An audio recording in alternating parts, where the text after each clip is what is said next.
Hi everyone! Today we'll be going over relacing your corset from the bunny ears lacing to the reverse bunny ears lacing pattern. I'll be using the aqua iridescent curvy corset that I'm currently wearing to demonstrate this. Lacing patterns are really a matter of personal preference, and while both of these patterns are fairly common, they do each have some pros and cons. Let's go over them, shall we?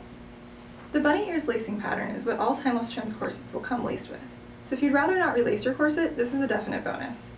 This pattern also uses a little bit less lacing length, so if your corset currently has just enough slack in the laces for you to get into it, but the size fits you well otherwise, this may be a good pattern to stick with. As you can see, this pattern does leave a bit of a hole in the crisscrosses of lacing right at the waistline, which many people feel can leave the corset a little bit less supported at this point. Additionally, if your corset came with, or you really prefer ribbon lacing, since these tend to be a bit more slippery, it may be more difficult to maintain the tension on the ribbons while lacing up. So some people find that the ribbon laces slip and make lacing very tightly a little bit trickier. The reverse bunny ear lacing pattern, on the other hand, has additional crisscrosses at the waistline, which provide more support to the corset and can also make keeping the lacing tension on ribbon laces a little bit easier. Now, the downside of this extra crisscrossing is that it does eat up a little bit more of the lace's length, so if you're concerned about getting in and out of your corset easily, you may want to opt for some longer laces.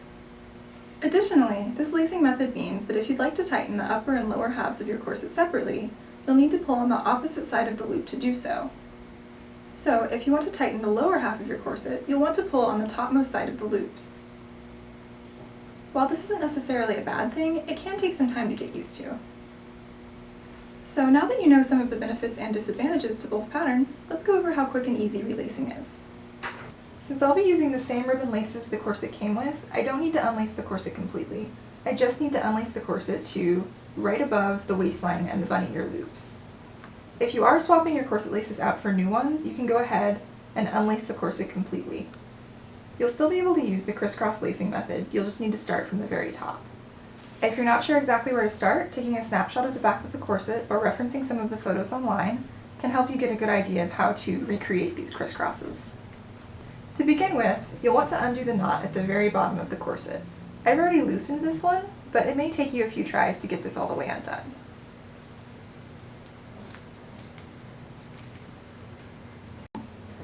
Now that your knot's undone, you can start unlacing the corset.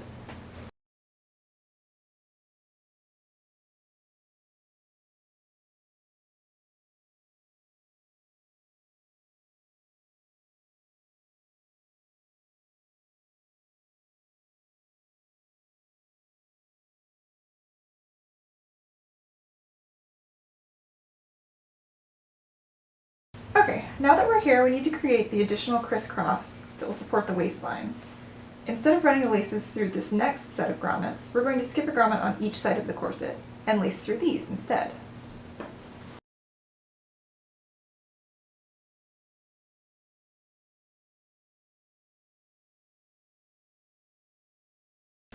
From this point, we can create the loops at the waistline by bringing these laces back up through the grommets we just skipped over.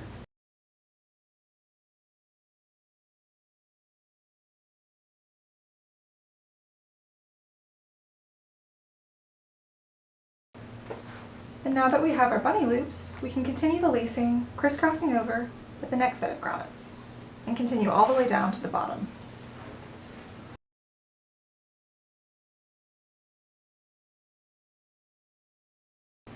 Now this is just personal preference, but if you're like me and you like to have the same side of the set of laces crossing over all the way down, keep that in mind when you're doing this. Since I'm going to be matching the top set of laces, I'll be crossing the left side over the right.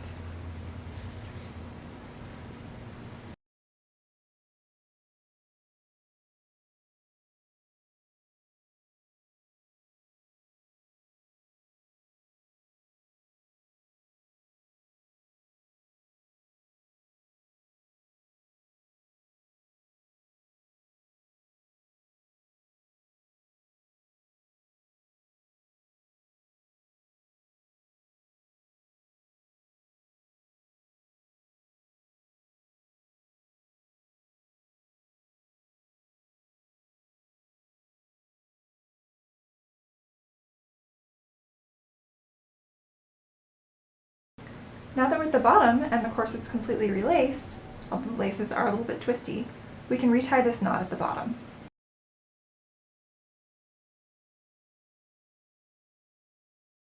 There you have it. I hope you find this demonstration of one quick and easy way to relace your corset helpful. These are far from your only options though, so if you're interested in other lacing patterns, it can always be fun to experiment and find what works best for you. As always, if you have any questions or concerns, feel free to contact us via phone or email or leave a comment below this video.